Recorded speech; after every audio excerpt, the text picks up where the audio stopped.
I'm just going to give it a minute. Oh, it looks like a couple people. Hey, whoever's here, say hi.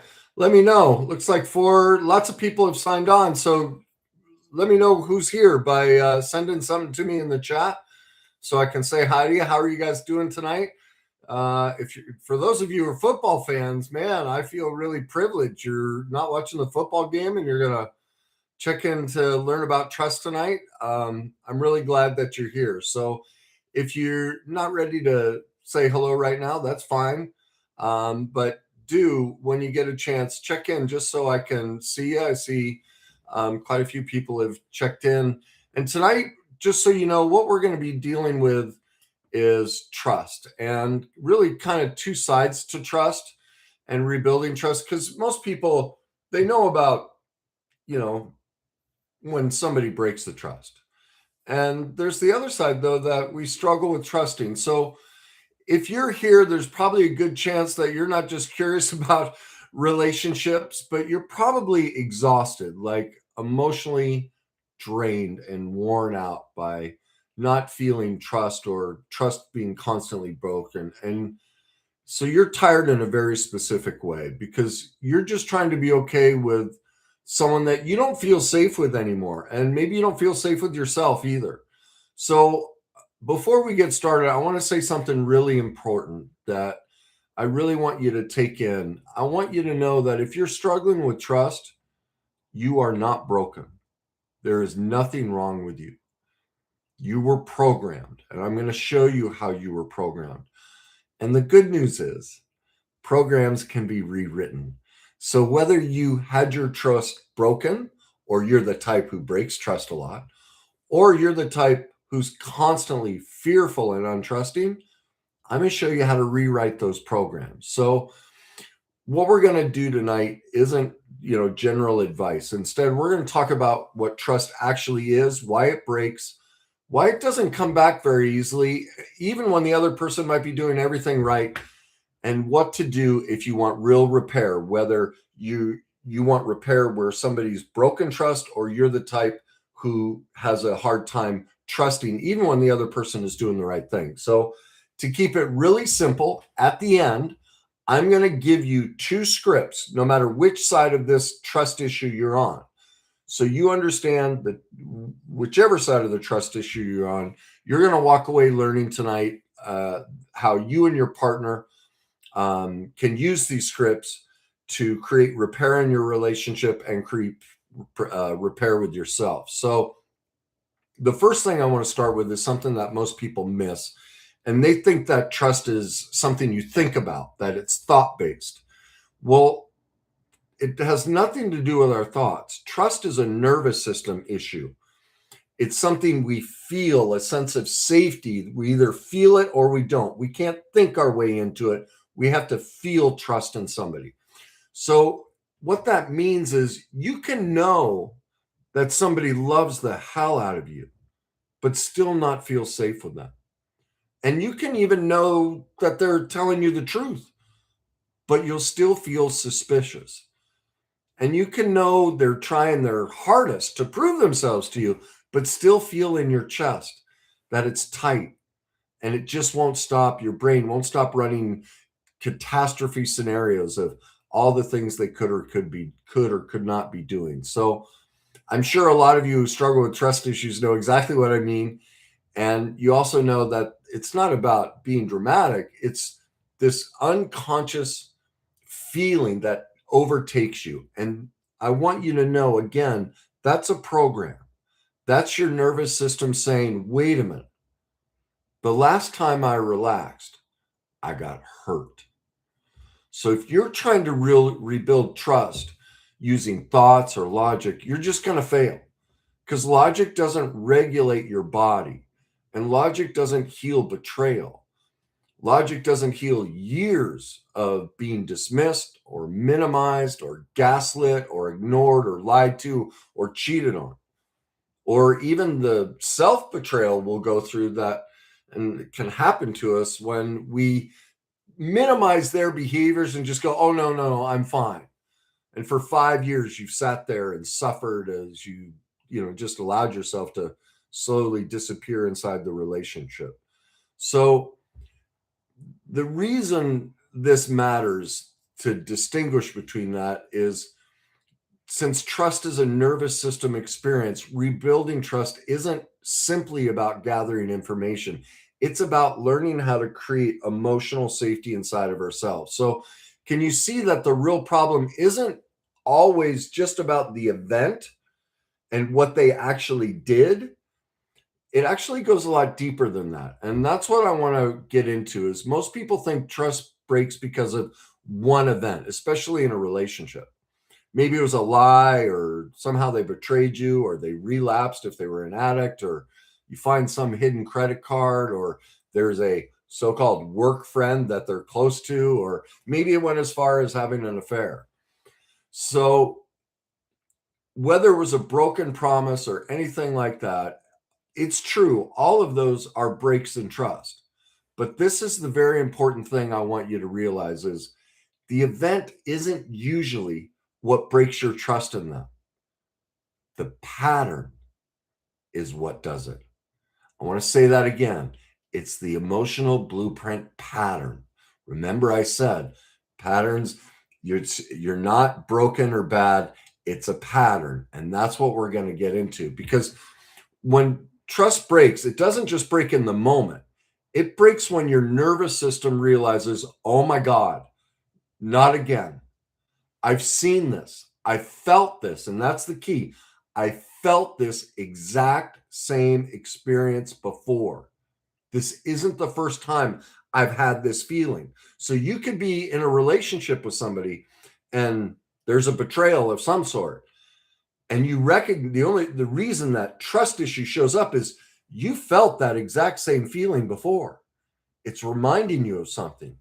So what I want you to do is I want you to think about the way that person looked at you when you caught them. How did they turn it around on you? Remember the way they got cold, the way they tried to make you feel crazy when you discovered it all. Or think about the way they tried to apologize, or how you could just feel that they were just performing some sort of empathy or false apology without actually truly being impacted with your pain and resonating what was happening inside of you as you witnessed this and discovered this betrayal. Now I want you to look deeper. I want you to ask yourself a really deep question. When was the first time you saw those exact same expressions? You heard the same tone. You experienced the same gaslighting, the same deflection, the lack of remorse, the coldness, the inability for them to admit that they were wrong, or if they did, it just didn't feel like it was genuine and real. It just didn't feel honest. How old were you the first time that happened? Were you 5, 8, maybe 10? Can you see you've lived your whole life reliving this experience? You've seen this before. And your nervous system is responding exactly like it did the first time a parent, a coach, teacher, a preacher, a relative, a sibling, somebody in your early childhood experience broke your trust for the first time. And this is where my work with couples and individuals who are struggling with trust is really different. This is where they discover what I call the worst day cycle. And when you understand how your worst day cycle is operating in your life, what you realize is it's true they betrayed me and it hurts, but a big part of the emotion I'm experiencing, the pain is way back there and it's never been addressed. And that's why this moment is so big.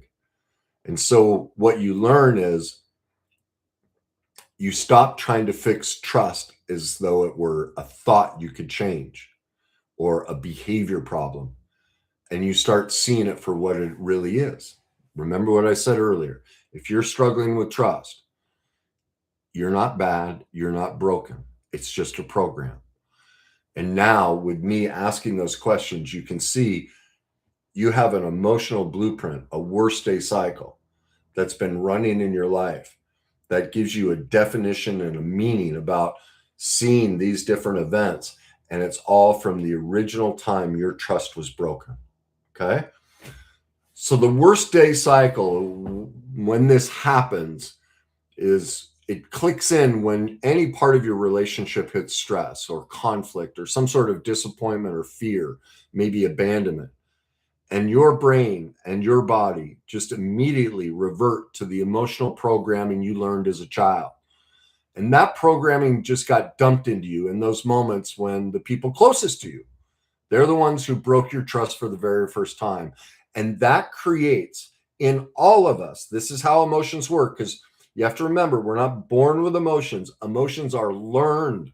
We see events, we experience things, and we create emotional definitions and meanings. And so as an adult, whenever we experience an emotion, we're always pulling the definition of meaning. When I see that expression, when I hear that tone, when I hear those phrases and that behavior, my brain is instinctively going back to the original moment, the first time I saw all of those things.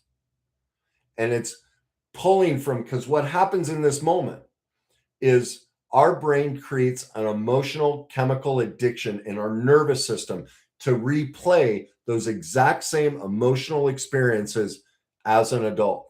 I don't care if you're 20 or 70, you're still replaying this original emotional event until you go back and do the work with emotional authenticity and the authentic self cycle to heal the original wound. And that's just simply because how everybody's brain is designed. Like, that's why I said, you're not broken. There's not a problem with you. It's just a program. It's a design of the brain. It's not a hardware issue. It's a software issue. That's why you're not broken. And so none of this is your fault. So what you have to understand about the brain is it takes tremendous energy to run our brain. 25% of our calories feed our brain. So it has a brilliant strategy. It just learned that, you know what? I'm just going to, whatever I've experienced, I'm just going to repeat it on autopilot. If I see the same thing, I'm just going to do it. And it doesn't care if these original experiences were hurtful. All it cares about is saving energy. See, our brain doesn't know right from wrong, good from bad, functional versus dysfunctional, toxic versus healthy. Doesn't care about any of that. All it cares about is what's going to save energy. What have I previously experienced? Let's just experience it again. So I just want you to take a deep breath and sort of prepare yourself for, kind of what's coming next. Because at first it's going to hit big, and it just might feel a little bit like, it might come across like I'm blaming you. But that would be, this is why I'm saying it, is I want you to see if any of that comes up, that too would be an old emotional blueprint. So I just ask that if anything comes up, before I go there, we make a deal. Don't let your brain run that old emotional blueprint. In other words, if you have feelings come up that make you want to push away or argue or feel attacked or feel blamed, pause. Stay with me long enough so I can show you how that's your emotional blueprint, and I can pull you out of that so you don't have to experience that, okay? Because if you stay with me, I can show you that you're not being blamed and none of this is your fault. So here's how I'm going to do this. I want you to think back about how your partner, the last partner you had, or friend or colleague, whoever it was that broke your trust. And I want you to focus on the sights and the sounds. What were the feelings and the thoughts? Think about the expressions. And then I want you to look back again at your childhood. Think about that first time your trust was broken. And now I want you to see all those things you yelled at your partner, all those feelings and thoughts, all the things you saw in them. When you think about that original event, can you see you had the exact same thoughts, the exact same feelings and beliefs, and you felt the same thing about your value and worth, which is probably very little. All right? the feelings of shame, neglect, abandonment, rejection, inadequacy, powerless, helpless, invisible, taken for granted, whatever it was. Do you see that first experience and the last time your trust was broken, the feelings are the exact same, nothing, the thoughts, all of it, nothing's changed. So do you see, it's true that your partner lied and your partner broke your trust, but your reaction isn't only about your partner. It's also about us and our brain and our body and our nervous system reacting to what our partner represents inside our original childhood emotional blueprint. So I bet for many of you, you can still see like that original caregiver's face just sitting right on top of your partner's face right now. Like that's what happens is most people do this subconsciously, but now that we're present to it, can you see how what happens is in those moments with the high energy and emotion of feeling that trust being broken, that we literally take that original person who broke our trust and we put their face right over top of our partner. So now we're not just hurt and angry at our partner. We're also hurt and angry at them still. That's never been dealt with. It's like they've merged together and they feel like the same person. So as I get you to sort of relive these events at the same time, can you also feel how your adult is sort of slipping away and that hurt child is starting to take over, maybe wanting to argue with me and defend and go, no, it's not my childhood.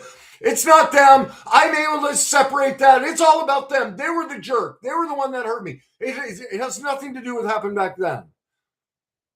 Or maybe that child saying you're trying to blame me or shame me or is really upset with me. If anything like that is happening to any of you, I want to talk to that child inside of you. And I want to let that child know that's normal. And you're normal for thinking and feeling that way. And you're not bad or broken. And most of all, you are enough. You are valuable. And you are worthy. And you're worthy of trust. And it's sad that you were hurt so badly. And that happened a very long time ago. And I can see by your desire to not want to admit that these two merged together, that you were hurt really badly. But I want you to know, even though you don't like me much right now, I'm not here to hurt you. I'm here to try to help you. So what I'd like to ask of that little piece inside of you is it okay with you if we just let you take a break from all of this? That you don't have to watch the rest of this YouTube live. You get to go off and play. And you just take a back seat and let the adult side of you take over and watch the rest of this. Because that adult inside of you, they're going to do an amazing job and a great job of keeping you safe and protected. And I also want you, that little piece of you, to know that, do you see that you're no longer alone? That the adult version of you is here for you and they want to do whatever they can do to help you feel safe again? That they totally have your back. That's their greatest desire, is to take care of you. So for those of you watching, I just ask you to just pause for a moment. Have that conversation with that child side of you who does not want to hear that these two events mix together and they want to come up and they want to be heard. Please take care of them. Let them know they're valuable and worthy, but this is adult work. This isn't a place for them, and they get to take a break. That you're here now. You're here to learn about this, and you're here to take care of them and parent them through that, and teach them how to solve that pain that they're stuck in, that nobody was there to teach them how to do, that you've got their back. Okay? So now that you've gotten hopefully more grounded in your body. Maybe you're sitting or standing or lying down. I want you to notice the difference between the two voices. And when that younger one pops up, if it starts to pop up again as we go through this, just let them know, I got you. You can take a break. I got this. Go play. Let them know that you're going to handle the rest of this live and take care of them. Okay?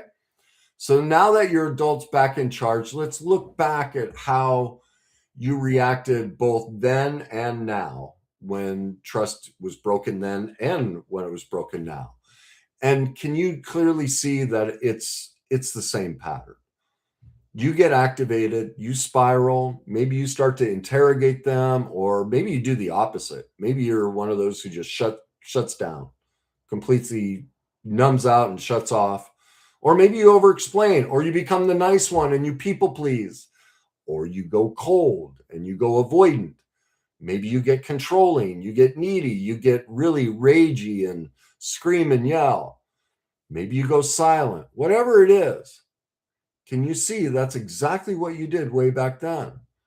So do you see, you think you're reacting to today when they broke your trust. And it's true, they were a perpetrator. But now do you see you're actually reenacting the emotional survival strategy you built on top of your worst day cycle as a kid?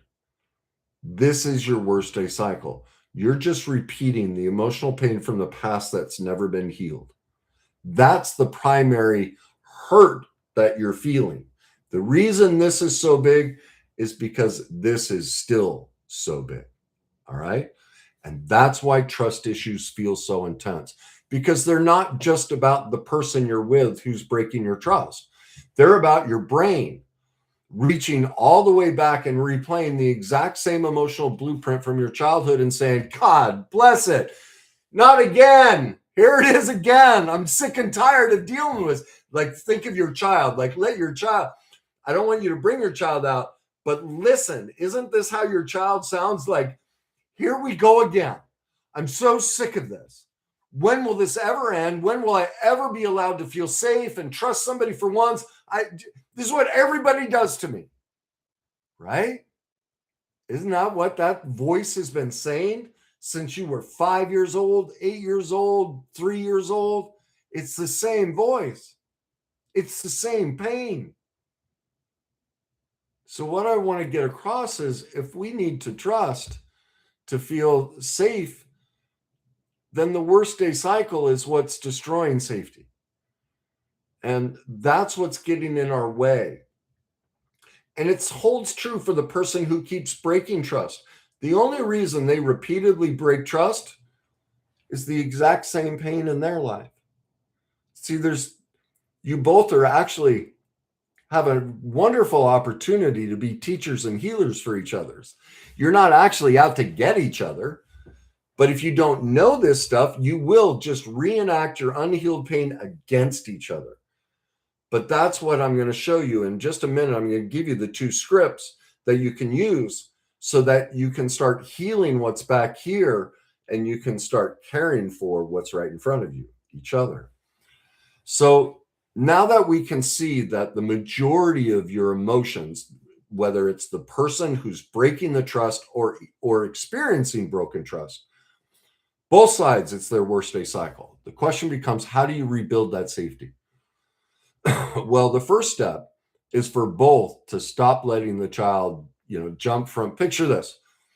Right now, you're grounded because we went through an exercise. We got you back online. You're driving the car, okay? But what happens in these moments is your child self and your shame child, you basically have 2 kind of voices. One is the inner child who's sort of hurt and afraid. And then there's the shame voice that just wants to destroy everything. And they just jump from the back seat into the front seat, and the car hits the tree when the shame takes over. The shame just destroys everything in its path. Okay. And so the first step is to stop letting them jump from the back seat into the front seat and drive the car. Because when they're driving, the inner child, the shame voice tries to regain trust by destroying trust. The inner child tries to do it through reassurance. All right. So they constantly want somebody else to reassure them, not because they're weak, but because they're terrified. And for the child inside of us, that search for reassurance just feels like oxygen. It's like the only way they can breathe. So when your child is in charge, you ask questions that, you already know the answer to. This is, you can tell your child is in charge when you're checking their phone, or you're obsessing and replaying their timeline, or you search their face for micro expressions, or you keep rehashing the argument and relitigating the case, or you're just like a detective, trying to figure out every little nuance. And I get it. You're spun up and your brain's running that emotional blueprint it learned at a very young age, but you can clearly see, has that ever worked? It never has. It's never solved the problem, and it's never regained trust. It's never rebuilt it. So if you're chasing reassurance, that lets you know your inner child is in charge, and that isn't the path. So the question becomes, what is the path? What actually rebuilds trust in a way that you can feel it in your body? Well, this is where my emotional authenticity and my authentic self cycle come in. Now, emotional authenticity is the skill of telling the emotional truth from our adult authentic selves. And we can do this without blaming, without performing, without manipulation, without putting responsibility on them, and without letting our hurt child take over and drive. And that's when safety becomes possible. And the authentic self cycle, that's like the steering wheel that drives the car. And it consists of 4 things: truth, responsibility, healing, and forgiveness. So safety and repairing trust comes from pairing together both emotional authenticity, which, it's a very involved process. I'm going to give you the 3 opening questions tonight to begin your emotional authenticity skill set. Okay. When you pair that with the authentic self cycle of truth, responsibility, healing, and forgiveness, that's when safety can be repaired. So I want to give you, remember I said I was going to give you a rebuild sequence. And that's what I'm going to do. For each person in this dynamic, whether somebody was the offender or somebody is struggling to trust. So the first step, if you were the offender and you broke somebody's trust, first thing you need to do is get grounded and gain emotional regulation, because what that means is your child is activated. If you're an offender, your child voice, your shame voice did that, not your adult self. And you can't rebuild anything with them in charge. And if you're flooded with that, the repair isn't possible. So you have to calm your body and bring that adult back online before you can solve the problem. And once you get yourself grounded, this is where you begin with the first 3 questions of my emotional authenticity method. What am I feeling? Where in my body do I feel it? And what's my earliest memory of having this feeling? All right. Now, we do this for a specific reason.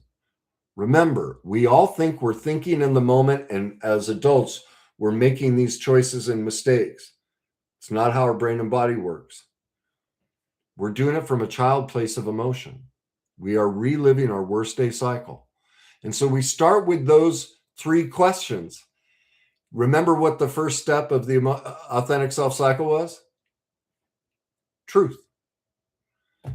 So those 3 questions bring us out of deception, bring us back into reality, and get us to see the truth. That my emotional reaction and the reason I cheated or lied or whatever I did wasn't about something they did to me yesterday and I'm going to get back. No. The truth is, the emotional reaction that you want to blame on them is about your unhealed pain from your past. That's truth. And that's why we start with the 3 questions of emotional authenticity, because to repair trust, it has to start with truth. And so we have to get into truth inside of ourselves Because when trust is broken, both sides are pointing the finger and they're neglecting to look at themselves, and you'll never solve trust from that place. So the first place we have to look is within ourselves. And that's what the 3 questions, it gives us authentic truth. Okay. So now that we see the truth, that the reason we betrayed them, it started from an unhealed emotional blueprint, you instinctively have activated the authentic self cycle. And now you can begin with step 1 of the repair process with your partner. And that's, like I said, emotional truth, the truth behind the feelings, the truth behind the fear, the truth behind the avoidance and behind the betrayal. What was it that happened back here?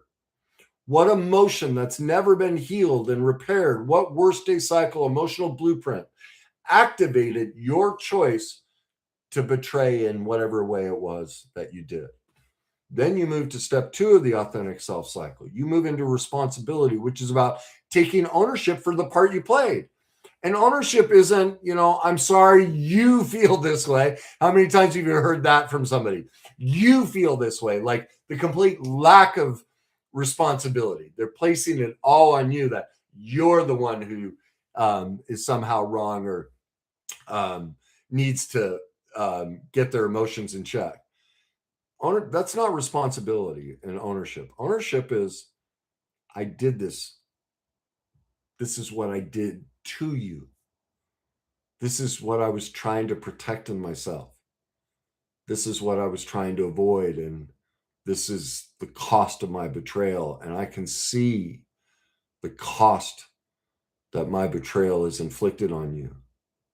In other words, it's a recognition and ownership that I see the consequences of my perfect imperfections, of my being human and limited, not broken, not dysfunctional, not toxic, but programmed from an emotional blueprint where I wasn't taught how not to betray myself, which then taught me to betray others. And that's never been healed. Nobody's ever taught me about this, and I'm not to blame for that. And I am responsible, now that I'm aware, to address it and take ownership of it. And once you've done the first 2 steps, then you can move into step 3, which is healing. And healing isn't just a simple apology. Healing's a pattern shift. It's a behavior, something that the other person can not only see, but they can feel it. And the way they feel it is they observe the offender doing the work on their worst day cycle with emotional authenticity in the authentic self cycle, so that they can witness, wow, they're taking this serious. They put a plan in place to work on the emotional blueprint that puts in place them running a program that makes them want to betray me and break my trust. So for the offender, your goal isn't, what most of us do is try and shower somebody with words, especially apologies, and, oh, I love you so much. Waste of time. Shower your partner with actions. Let your actions do the talking, not your words. Because when you both, each of you, can witness the offender making consistent healing efforts on their worst day cycle with emotional authenticity and the authentic self cycle, both nervous systems calm down. Both of you start to unclench. Both of you can let go of the emotional blueprints from the past. So by completing those first 3 steps of the authentic self cycle and using emotional authenticity to achieve it, that's how you heal the pain from the past. That's how that gets smaller and no longer runs your life. Think of it this way. You ever go sledding? You know how if you think of 2 feet of powder, in childhood, you learn this is what I do when I'm afraid. And this is how I offend people and break their trust. And so you learn, you went sledding down the hill and you've just been running that same pattern over and over. But with emotional authenticity and the authentic self cycle, you take new steps up the hill, 2 steps to the left, and you carve a new path. And those are the actions your partner is looking for. I want to see a new path. I don't want your words. I want your actions to show me you're not going to run this same pattern. You're going to heal that emotional blueprint. That I can trust. I'm watching you work on that, not expecting perfection, just a serious, committed, consistent effort. So I want to make it clear, trust isn't rebuilt when the hurt person just sort of decides to trust again. Trust is rebuilt when the offender, or some people might call them the unsafe person, consistently repeats healing repair actions, and they do those on their worst day cycle by putting a plan in place to develop the skills and tools of emotional authenticity and the authentic self cycle, because their actions, not their words, have proven that they are safe and now trustworthy. So here are the two pathways I promised you at the beginning of this. And we're going to split this into the two different types of trust. We just dealt with the big one, the most common. What do I do if I'm the offender and I've broken somebody's trust? What's the right way to repair it? Because that's usually what people are looking for. But let's deal with the other one that isn't talked about too much, which is, what do we do if we're the person who is constantly fearful, even though my partner's been great? So that's what we're going to do. We're going to go off in two forks, and I'm going to give you two scripts for both of these. Okay. So again, there's the one trust where something happened, a pattern of lying or hiding or betrayal or emotional manipulation, defensiveness, or kind of the same wound is on repeat, and your nervous system is responding appropriately. Okay. That would be the right time to have your alarm bells go off. And so the offender needs to demonstrate the actions that I spoke of, develop emotional authenticity in the authentic self cycle. But then there's the second type of trust issues. And the trust issues that happen because your trust was never learned as a child. I want to say that again.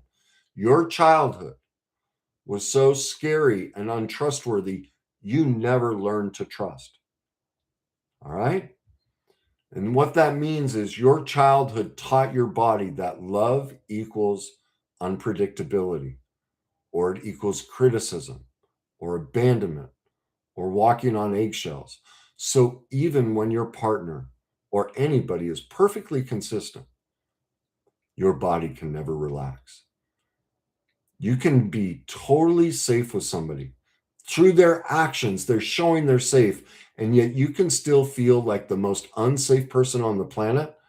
And that's because your emotional blueprint is still caught in the worst day mode. So if you're a person who really struggles trusting anybody, your problem isn't what happened from 14, your high school relationships and adult relationships and all the times you've been cheated on by narcissists and all that.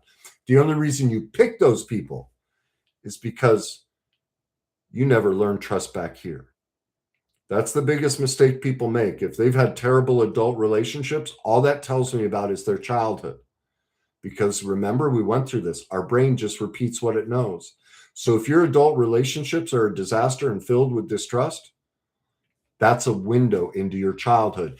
And your child might be jumping from the back seat into the front seat going, "No, Kenny, my childhood was great." Well, then use the 3 questions. Think of your last terrible person who broke your trust, or all the men or women who've done it, and ask, what do I feel when I think of them? Where in my body do I feel it? What's my earliest memory? And you're going to see it all ties back to childhood. So let the adult, if that child's coming up, remember, let the child know, I love you. This is adult work. You don't have to try and take over. I know you've been left and abandoned and made to take care of adult issues, but I'm here now. I've got your back. I'm going to protect you. I know you're scared, but that's because nobody's been there to protect you, but I'm here now. And so I'm going to help you so that you don't have to keep reliving this pain that you learned a long time ago and that you end up picking as an adult. It's not your job. You're the child. It's my job to take over for you and protect you. And nobody ever taught me this.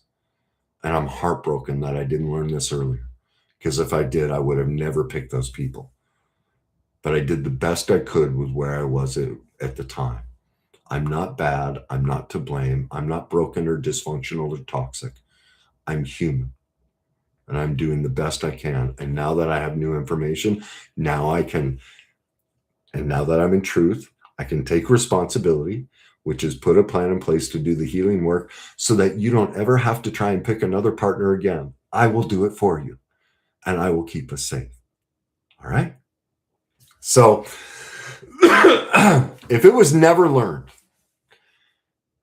and you treat your partner like a suspect, but your partner isn't breaking your trust, then you're going to accidentally punish somebody who's showing up for you.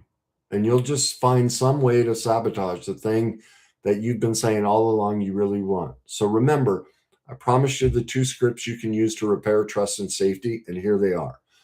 2 different conversations, 2 different first steps, but both using emotional authenticity and the authentic self cycle to create, repair, and rebuild trust. So path 1 is when your trust is not in your head. It's in the history. Like, they've proven it. It's in the receipts, It's a pattern of behavior. They just keep offending, and there is documented proof of it. All right? So if you're the person who's been offended, this is something you could say that comes from emotional authenticity. Instead of what you've been using, screaming and yelling, demanding they be different and telling them what a jerk they are, which is probably all true, but almost all of that energy is back from here. Instead, you're going to stay contained in your adult authentic self, and with emotional authenticity, you're going to say something like this. Look, I need you to know that I'm not trying to control you. I just want to try and feel safe again. And right now, my body doesn't feel safe with you.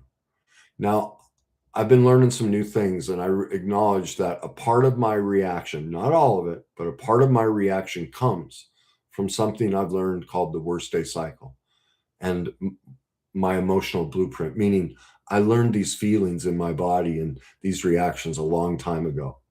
And I need you to know that I'm committed to working on healing all of that pain from my past.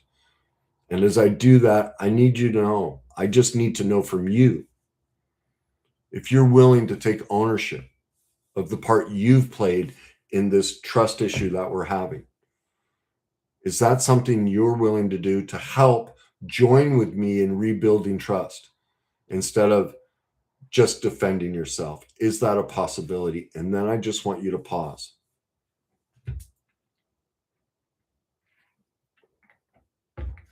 Let it sit there. Don't explain, don't convince, don't coerce, don't demand. Just breathe and watch. Let them answer. And if they start explaining like, well, that's not what happened, you're overreacting, whatever it is, don't bite. Don't go chasing them down the rabbit hole. Don't let your child jump from the back seat into the front seat and your shame voice grab that wheel and drive it right into the tree and as you chase them down that hole. Instead, just stay adult. And you might say something like, when I hear you defend yourself, instead of joining with me to try and repair this, what my nervous system hears is, you're still not safe. So I'm going to share with you what joining me in safety could look like for me. This is what works for me, which doesn't have to work for you. And it would look like both of us taking responsibility for the part we've played and the way our emotions are driving this trust issue. And both of us putting a plan in place to do whatever healing we need to do to address the behaviors that are present. And I need to see that on your side, so I can see that your actions are different. And when I see that your actions are different than the actions I've been seeing, eventually, I think I'd be able to trust your words again. So I'm going to ask one last time. I need you to tell me if you're willing to do it consistently. And I don't mean for a week, just till I calm down and sort of the intensity of this moment drops away, but long enough for my nervous system to notice the change and for it to truly believe you. So again, I'm just going to ask one last time. Are you willing to put a plan in place and address your part of this so we can join together and see if we can build trust again? Now, if they say yes, and you feel that yes, and you feel it's real, then just thank them. And then from there, don't listen to a damn thing they say. Watch their actions. Are they doing the work? All right. What you're looking for is a pattern shift. Now, you're not looking for perfection. You're not expecting them to be a god. What you're looking for is consistency, reliability, perfect imperfections, but effort, and something that they're holding themselves accountable to, not you.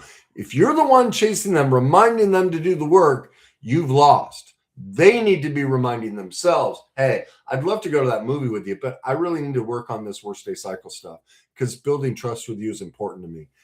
So maybe next week, but work's been crazy this week and I really need to focus on this. That's what you need. That's what you're looking for.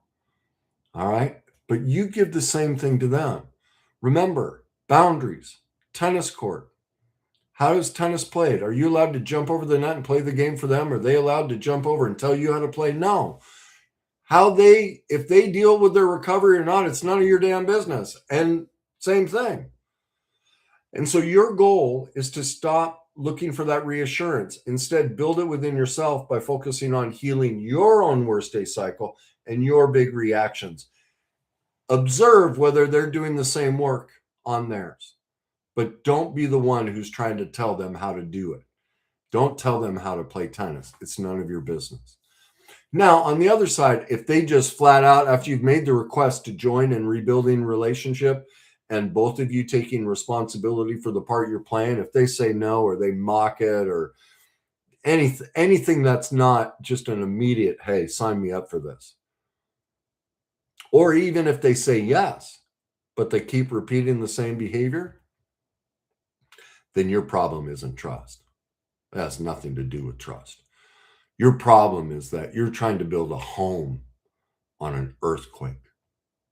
And if you choose to stay and keep pursuing that, then that's all about you and your worst day cycle and your past pain and your emotional blueprint. And you're just going to literally be repeatedly burned alive by their worst day cycle emotional blueprint of lava. That earthquake's just going to spew all over you.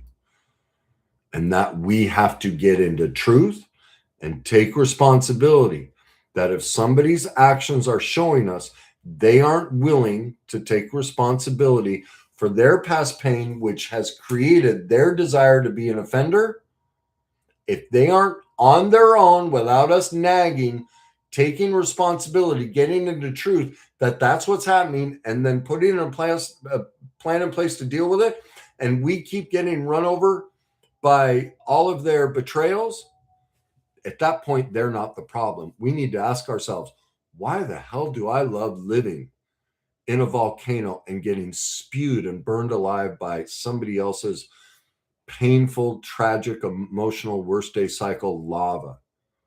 Because now it's an active choice. If we keep going back to somebody who's proven they do not want to become trustworthy. All right. Now that's the path one script. Let's look at the other side of this. Remember, path two is different.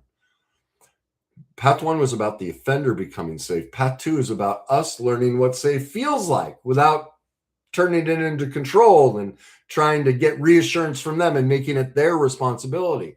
So path two is when you're with someone who's actually consistent and reliable, but you still just can't trust and relax. These type of people, they answer your texts. They show up. They're not hiding things. They're not playing games. But somehow your mind is saying, dang it, don't fall for it. Or just wait. It's only a matter of time. I'm sure if this is you've had those discussions with your partner. Yeah, but eventually you're going to do it.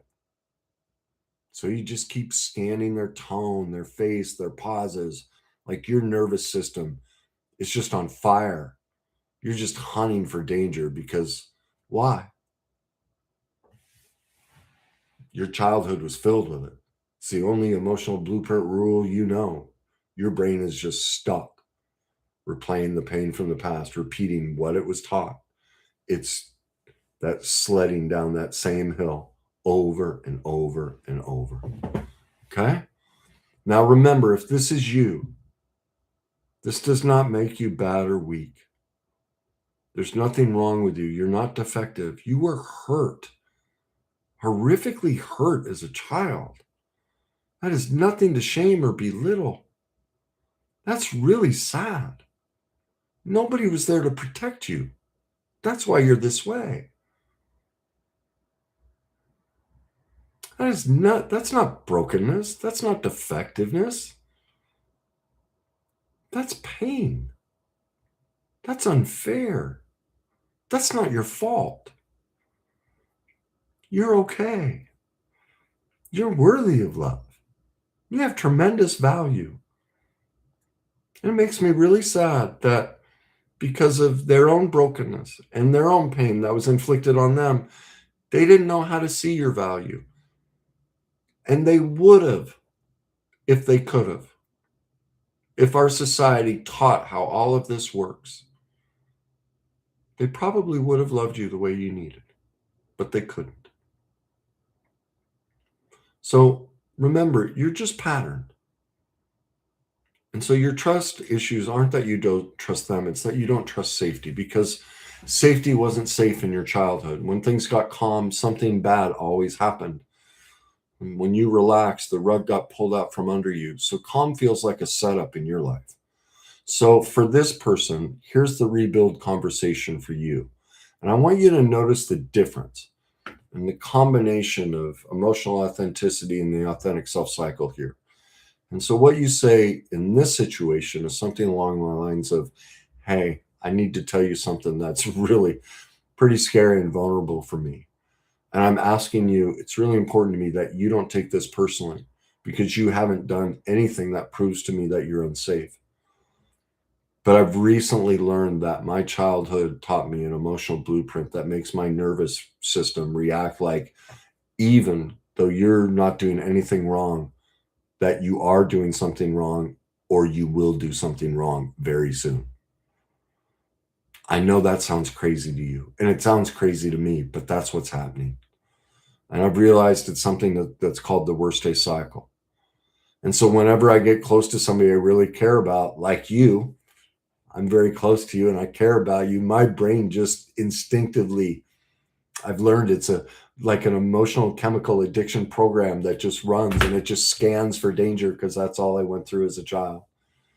And so I'm constantly needing some sort of reassurance. And I tend to just start making up stories because, you know, my childhood just taught me that love isn't safe. It's not predictable. So what I need you to know is you trying to prove yourself to me or you trying to fix this for me, that's not what I need from you. That's my job. It's my responsibility to work on that blueprint and let me see things the way they really are, not the way they were back then. And so I need you to know that I am fully committed to taking responsibility for how this is still running my life and how I'm taking all of those emotional events and I'm just putting them on top of your face. And what that means is I'm going to be doing a lot of healing work on that because you matter to me. Our relationship matters to me. But what I'd like to ask from you is if you'd be willing, whenever possible, to just stay consistent. And most of all, just really be patient with me as I learn how to retrain my nervous system because it just learned the wrong language. I thought I was learning to speak English. Now I see I grew up speaking Russian. And that's what happened in relationships. I switched to Russian. I didn't even know it. That's what, that's the way I try to think about my brain going crazy and being constantly afraid is it's lost the ability to speak English. And now it's speaking Russian. So if you're with a truly trusting, safe partner, you already know what their answer is going to be. They would just be like, oh my God, honey, I love you. And a man or a woman, either one would say that. And they'd say, of course, I'll join you. And I love that you're not trying to make me responsible. And I really appreciate your vulnerability. And I want you to know, I don't think anything bad or negative about you. I just think it's amazing. You really just grew in my eyes of how introspective you are and how open you are to learn and grow. Like you just really impressed me and makes me care more. And also I'm really thankful that you acknowledged that I am safe.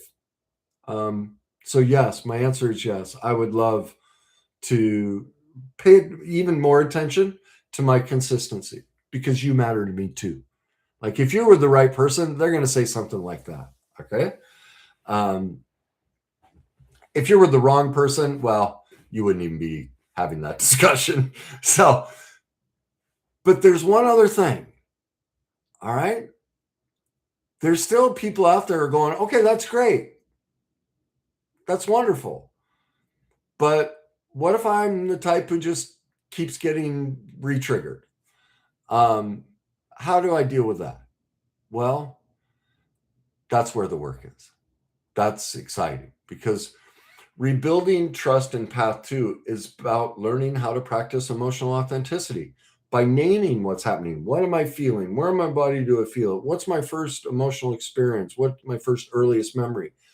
Using the 3 questions so you can learn about your blueprint and you can stop acting it out on other people. It's simply about making a commitment to move from that worst day cycle emotional blueprint into the authentic self cycle with emotional authenticity. So now I want to tie both paths together so you leave tonight with total clarity and no confusion. And you'll be able to figure out which path you're in. So if you're asking for trust, there's an actual pattern of betrayal and lying, defensiveness, you're in path 1. Okay? And the rebuild requirement is for you, the offender must become safe. And the only way they can do that is through the authentic self cycle of truth, responsibility, healing, and learning repair so forgiveness is possible. And they need to do that consistently. And they're also going to have to pursue, putting a plan in place to deal with their emotional blueprint, their worst day cycle, and developing emotional authenticity. Now, if you're on the other side of the scale and you're asking, for trust when your partner is actually showing up for you and is consistent, and you're just constantly hyper vigilant, then you're in path 2. And the rebuild requirement for you is for you to take responsibility for the healing work and learning safety and developing emotional authenticity so you can rewire your blueprint from childhood and consistently live from the adult authentic self with the authentic self cycle. Now, many times couples or people, they have both paths going on. Maybe one person did something harmful and the other person has a childhood blueprint that turns everything into a catastrophe. So this isn't either or, it can be both and. But regardless, the rule is always the same. Trust is not about thinking. It's not about words. It's not about apologizing. It's rebuilt by the offender putting a plan in place to get into truth, take responsibility, do the healing work, and learn how to become safe. And the other one doing the exact same thing, the one who's fearful and can't trust, getting into truth that they're the one who can't trust and quit holding it over their head, take responsibility, put a plan in place to deal with the emotional blueprint that put that in you, do the healing work, and from that place you can trust yourself and therefore trust them. And that's when forgiveness happens. So If you're the one who broke the trust, this is an invitation to you to just stop trying to be believed with a process and a blueprint that guarantees failure. Like, if you're constantly offending, you're trying to build a house with an emotional blueprint that's going to build a demolition derby. It'll never build a house that's safe that two people can live in, because it's blueprints for a demolition derby. And so the only way you're going to stop offending is you're going to have to rewire your blueprint. Okay? Now, if you're the one who your childhood never learned safety, this is also an invitation to, stop trying to get certainty and place the responsibility on them to make you feel safe. And instead, take ownership and start learning how to create regulation and safety within yourself so you can stop turning all of that fear into control. And so regardless of which one sounds like you, the solution for each of you is to excavate your worst day cycle. Discover what your emotional blueprints are. And you do that by using the emotional authenticity method, the 3 questions. What am I feeling? Where in my body do I feel it? What's my earliest memory of having this feeling? And then the authentic self cycle of truth, responsibility, healing, and forgiveness. So you can begin to repair and reconnect and build a relationship on a solid foundation of safety and trust. So, pardon me, let's wrap it up. And for those of you, looks like quite a few of you are still here. If you want, type in the chat. Let me know, are you path 1 or path 2? If you're brave, tell me, like, what's a sentence that your nervous system keeps saying? Like, I can't relax, or they're going to leave, or I can't believe anything, or I don't feel safe, or whatever it is. Give me an idea of what's going on so we can talk more.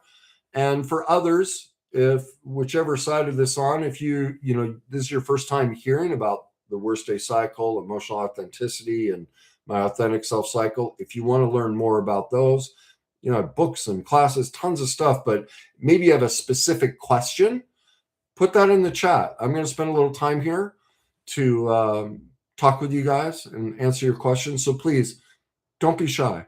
If there's anything I can help you with, I'm going to start scrolling through all of this and chat with you guys for a little bit before we call it a night. But let's see. Chelsea, nice to see you, Chelsea. And Zabram, nice to see you from Wisconsin. And Peace of Mind from Vegas. And Vivian's not struggling with the exercise. I love it. Renelle Brick, I think. Thanks for showing up. Joanna, it looks like you've been one who's broken trust. Thanks for the vulnerability. That's a great place to start. Truth. Well done. You're welcome, Joanne, for thanking me for sharing. And Vivian talks about she didn't learn to trust in childhood, and boundaries are important from Zabram. Burned alive is fear. Renelle, thank you. Yes, everything is a game. Constant hypervigilance. I can, totally relate to that. Chelsea, you don't feel safe. He doesn't see how his interrogation and jealousy hurts me. Yeah, he probably doesn't. Just remember, for those of you listening, and now that you understand that all of this is childhood emotional blueprints, I'm not condoning his behavior. But now, can you see now when he's being jealous and trying to control you? Can you picture him differently? I don't know how old you are. I'm looking at the picture, maybe in your 20s or 30s, maybe 40s. But do you see, now that you know how the worst day cycle works and emotions work, his jealousy, his control isn't about him being a 40-year-old adult. It's a 5-year-old child looking for you to be the parent he never had. And so do you feel a different emotional resonance? Because once we start connecting that, wait a minute, this isn't an adult who's trying to attack and control me. This is a young child who's running the blueprint and running the show, who's jumped from the back seat, grabbed the steering wheel, and is trying to get you to make them feel safe for something that happened way back then. I'm not condoning it. I'm not excusing it. I'm not saying you should let him off the hook. But I'm saying now, can you see the reality of what's going on? This is his child self freaked out. Now, if it were me, I would use one of those scripts. Hey, I've learned about something. And I see that, some of the jealousy and the control isn't about what's going on right now. It goes something deeper. Would you be willing to watch this live broadcast I saw the other night? I think it could really help us both. Is that something you're willing to do? And what do you do if they get defensive and they mock it? Well, now you know you're with somebody who can't build a home. They just want to build an earthquake. And you get to decide, do you want to keep getting splashed with that worst day cycle emotional blueprint lava the rest of your life? And if you choose to stay, then they are no longer the problem, because now you're aware that his jealousy and his control is about his childhood. And if you choose to stay when he doesn't want to admit to that, get into truth, take responsibility, do the healing work, then we have to look at ourselves. Remember? Okay. So that's how I would approach that. Let's see, where are we? And that was for Chelsea. Vivian's not consciously aware. Okay. Then Vivian, if you're not consciously aware of a specific narrative, as often as possible, ask those 3 questions. What that tells me is you've learned how to detach from the child and shame voices. And if you start asking what am I feeling? Where in my body do I feel it? And what's my earliest memory of having this feeling? You're going to start hearing those voices, and you're going to start seeing you have mantras. We all do. We run consistent mantras in our head. Okay. But you created a brilliant survival strategy to protect you from those voices. So it was a great skill, but as an adult, it doesn't really help us. Okay. It actually boomerangs back. And Chelsea, yes. Yeah. You wrote poor, sweet thing, still something to work through for trust on my worst day cycle too. Yes. And that's for both of you. And what a wonderful opportunity.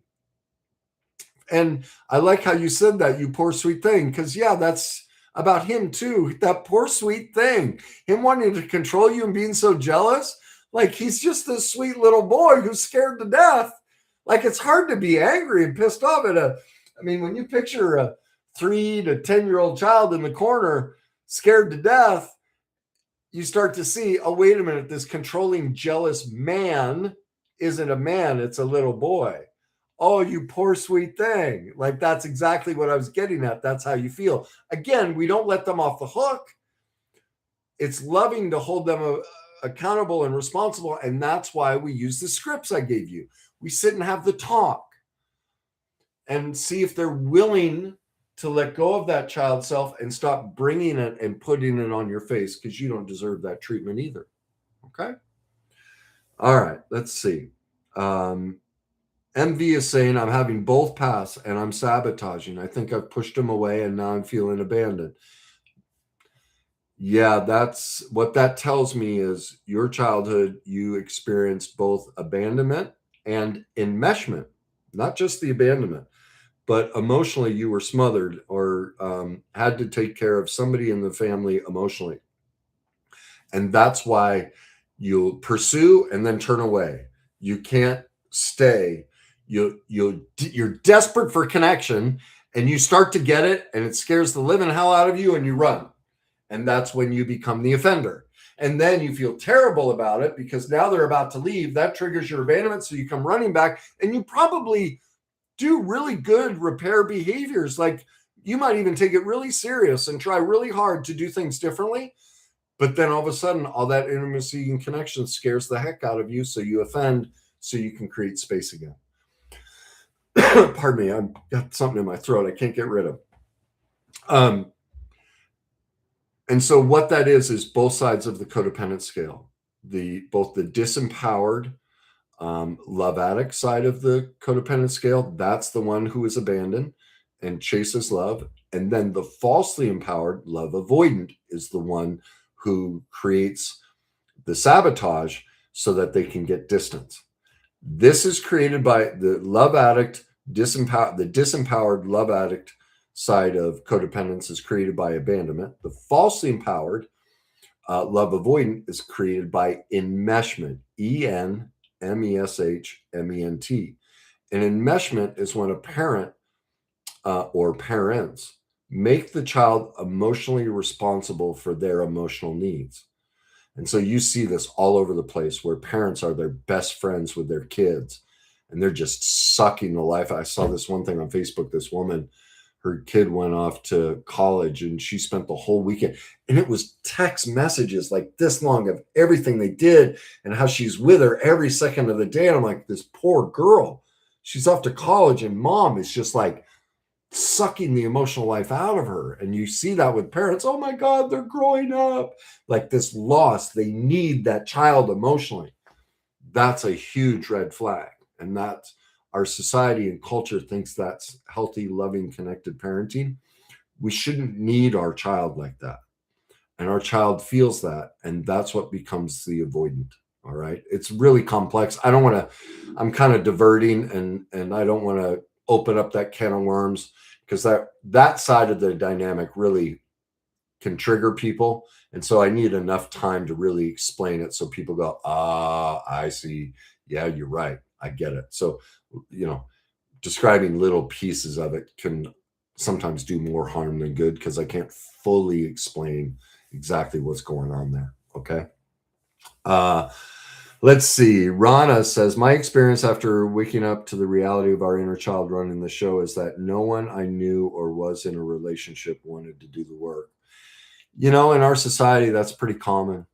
It's tough. Our society, I mean, we've made so many improvements as far as talking about any of this stuff, but a lot of people are in self-deception and they think, they're really serious about their work, but you bring up having to excavate their childhood and their worst day cycle and their emotional blueprints, and they're like, yeah, my childhood was fine. And so true healing is really deep stuff.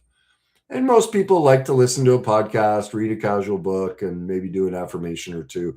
It's very casual. And if you're a person who seeks deep intimacy and deep connection, we all have a lot of repair work to do. It's a lifestyle.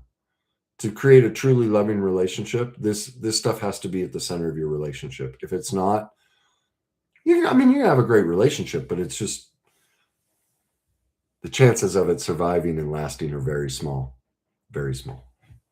So, MV says, feeling not worthy enough, even though there's inconsistency and trust broken from his part. Then I pulled back and started pushing for my needs too. Yeah. It sounds like you both have the love addict, love avoidant, disempowered, codependent, falsely empowered, codependent dynamic. Hopefully the professional you're working with is an expert in PMLity and codependence. If not, then, I don't know. I trust you. You'll figure it out. MV is feeling like the progress isn't happening for me and repeating it. I would ask, are you working with a professional? We can't do this repair work on our own. It's not possible.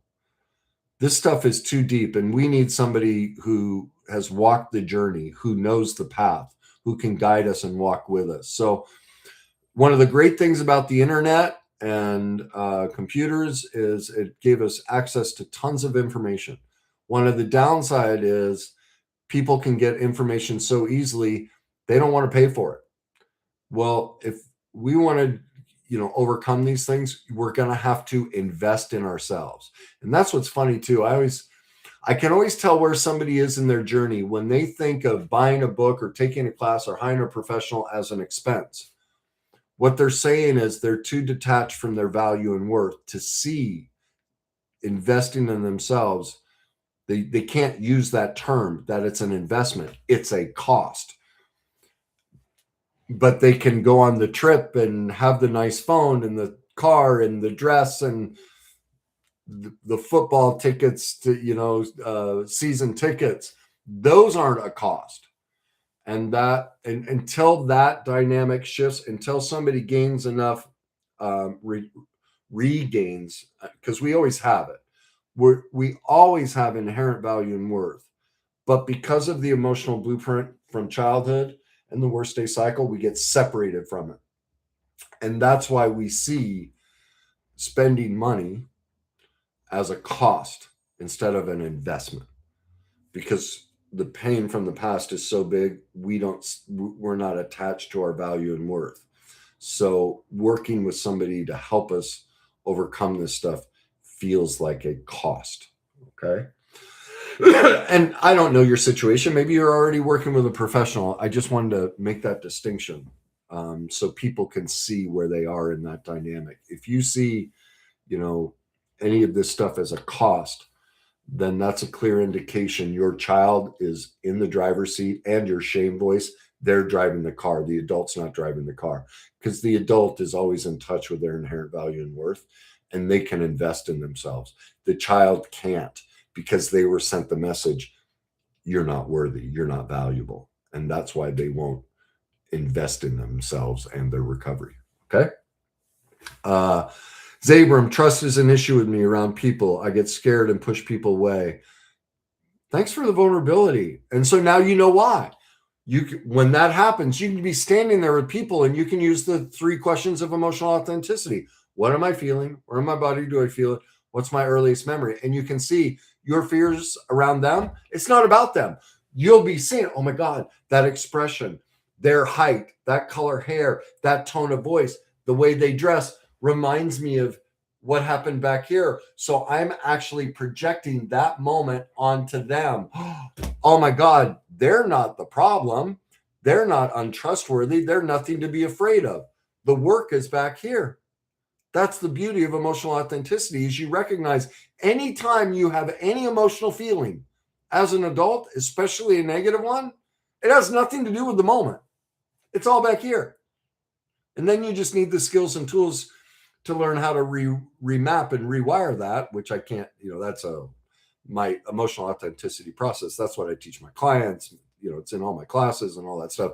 It's just too big to fit into a live event, but I at least give you, the most important part to build the foundation so you can see the truth and begin, the beginning process of remapping your blueprint. Okay. Let's see. Peter Peterson says, how can a chaser and love addict best handle the difficulty of getting to know someone that seems to be responsive when we reach out for them, but doesn't initiate contact on their own? Okay. So what I hear in that is most likely because the but is an emotional expression. What that means is I want something and they're not giving it to me. So that means if I'm not getting something I want, I'm having a big feeling. Use the 3 questions. What are you feeling? Where in your body? What's your earliest memory? So the reason you want them to initiate has to do with some moment in childhood. Reconcile that, and you won't care if they contact you. What you'll care about is, are they emotionally present when we're there? Do they consistently show up? Are they safe? Are they loving? Do they match everything else? Man. But your need for them to reach out, what that tells me is you were probably neglected as a child. Maybe your parents didn't show up to pick you up on time.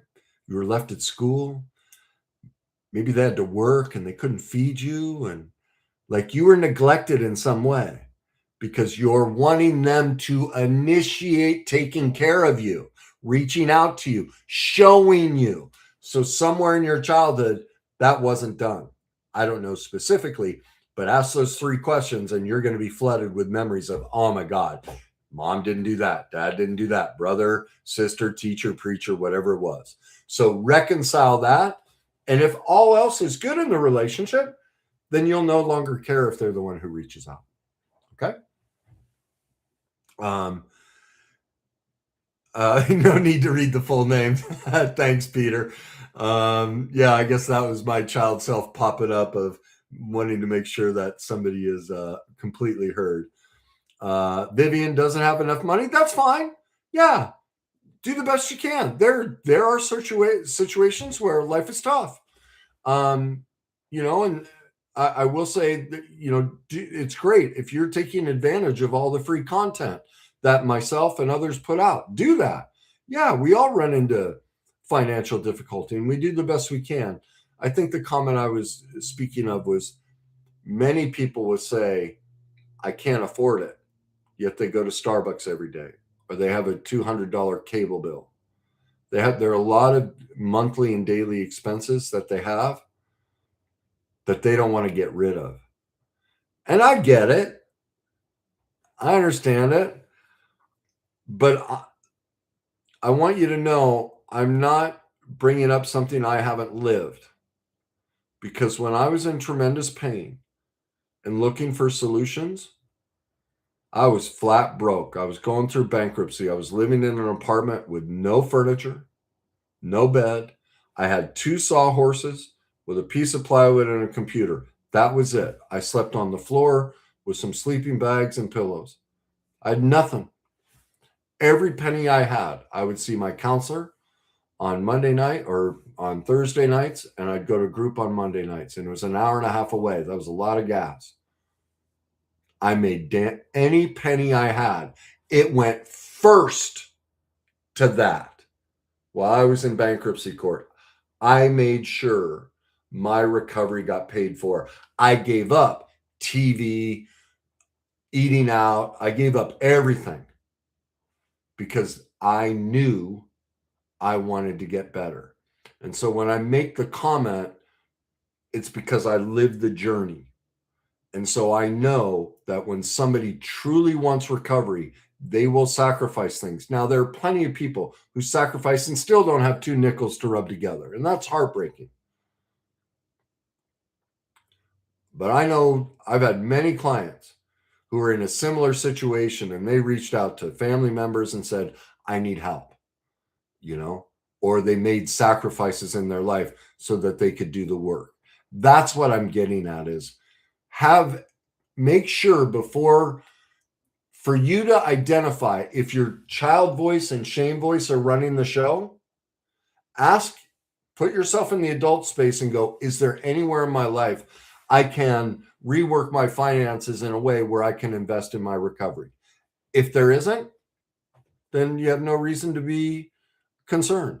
If there is, then you'd have to ask, why am I allowing my child voice and my shame voice to run the show and keep me stuck in my old emotional blueprint and my worst day cycle and in my shame, setting myself up to be hurt over and over again? That's all I'm asking. I know this comes across as me trying, well, I don't know how it comes across for you. I make up that this feels really harsh and blaming. It's not my intent. I'm just really convicted that truth is love and responsibility is love. And I see too much in our culture that nobody's willing to say the tough thing. And I almost took my life because I couldn't find somebody who would say the tough thing. And so when I started this, I made a commitment. I'm willing to step on toes. I'm willing to say the things nobody else will say. Because if you're letting people off the hook while they buy new cars and go on trips and buy their lattes in the morning, and then they say, oh, I don't have the money to invest in myself, you're doing them a disservice. You are now co-enabling their self-abuse and self-abandonment. I don't think that's love. I don't think that's truth. And so that's why I call it, it may come across as harsh, but it only comes across as harsh because so much of the world supports, validates, and celebrates the victim position and allows people not to live in truth, not to take responsibility, and not do the healing work.